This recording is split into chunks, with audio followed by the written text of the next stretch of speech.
the South Australian Sports Show, where we try and talk about nothing except South Australian sport because we are so good at it. Rob Popplestone always with me. Poppy, how are you? Speak for yourself. You're very good at it. I've got a little bit of improvement to make. Tell you what, there's lots going on though. There's lots going on in football, especially coming off the back of a really good A-League season or a National League season. Fantastic. I can't wait to talk footy though. Plenty to talk about, Poppy. We've got Craig Warman, of course, the president of the Southern Footy League. Yes. He's coming in to join us. Joey Wright, head coach of the 36ers, in for Looking a chat. forward to that. Yeah, it'll be interesting. Of course, Michael Yeo, most people won't know who he is. He's the publicity officer for Karting SA. So we've said we're going to be fair, go-karting. We're going to get across as many sports as we can here in South Australia. So Mike's coming in. Of course, you're here, Poppy. And we've got a guest tipster, Bill Threadgold from Air Diffusion Agencies. He's coming in to give us our tips from the AFL. But time to get out what's coming up, what's happening this week in sport. Libby, what have you got for us? Thanks, Phil. As we recap the performances of round 7, the Crows went down to the Bulldogs by 15 points at Etihad Stadium on Saturday night.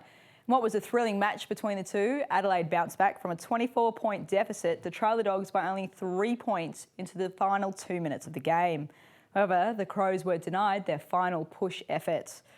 Coach Dom Pike has called for an official please explain after some very dubious umpiring that left the players and the fans furious. Was triumph for Port, however, as they defeated the Brisbane Lions in an impressive 77 points at Adelaide Oval on Sunday night. The Lions had a strong opening, but it was the Port that dominated the game. Lions coach Justin Lepich says that his team was outplayed in the midfield and were smashed in clearances. Despite not having a legitimate ruckman, Port dominated the Lions due to their centre clearance rate of 21-9. Port's makeshift ruckman Jason Trengrove put on a strong performance, producing an impressive 13 clearances. Power coach Ken Hinkley says progress has been made through the executions of basic team roles in previous games and suggests this is how Port should play. Sunday's win marked Port's second consecutive win for the first time this season.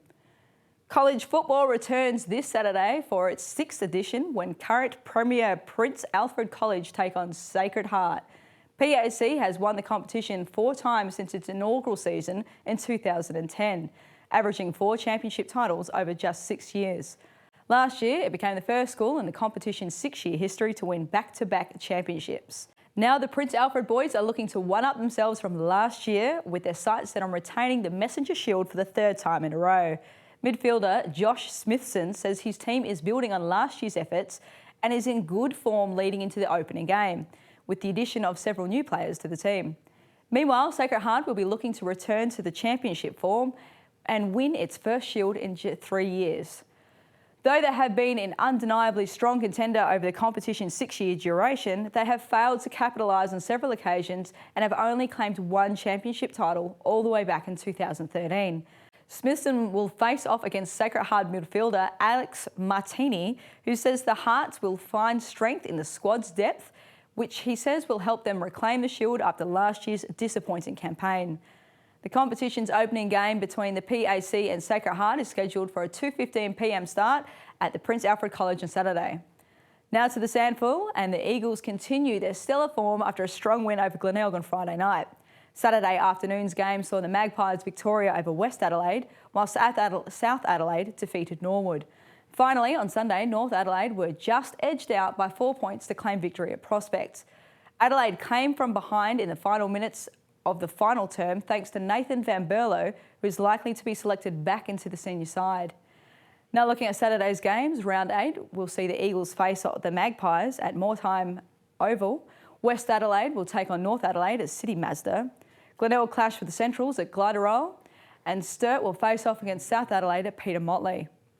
South Adelaide will likely be without defender Tom Fields, as there is a strong chance he will be ruled out of the game after suffering a severe concussion in last week's win over Norwood. After being rendered unconscious in the clash by teammate Cam DeVissa, Norwood's midfielder Tim Webber, who is also a qualified doctor, rushed to Fields' aid and played a significant role in stabilising him whilst he was unconscious on the ground. On the netball court, the Thunderbirds have still yet to register a win after being beaten at home by the Southern Steel last week. However, they will have an opportunity to rest and recoup with a bye in this week's round. And finally, the South Australian Festival of Racing has officially kicked off, with racing's true colours being showcasing a mixture of highs and lows. The promising filly, Abby Marie, took out the Group 1 Oaks at only her 3rd start with rider Luke Nolan aboard. Unfortunately, in the very next race, Luke fell heavily from his mount on the home corner and was immediately rushed to Royal Adelaide Hospital. He has a fractured collarbone, fractured shoulder blade, several broken ribs, as well as a punctured lung. Nolan has been riding in terrific form despite only being back in the saddle for a short amount of time after recently returning to the sport after undergoing back surgery.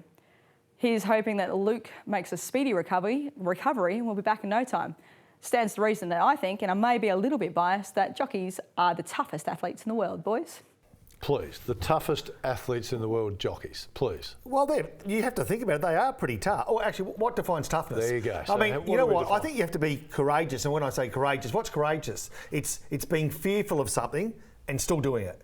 Now, if you're on a horse going 60 k's an hour, you know, that requires a fair bit of courage. Toughness, maybe. You need to be resilient.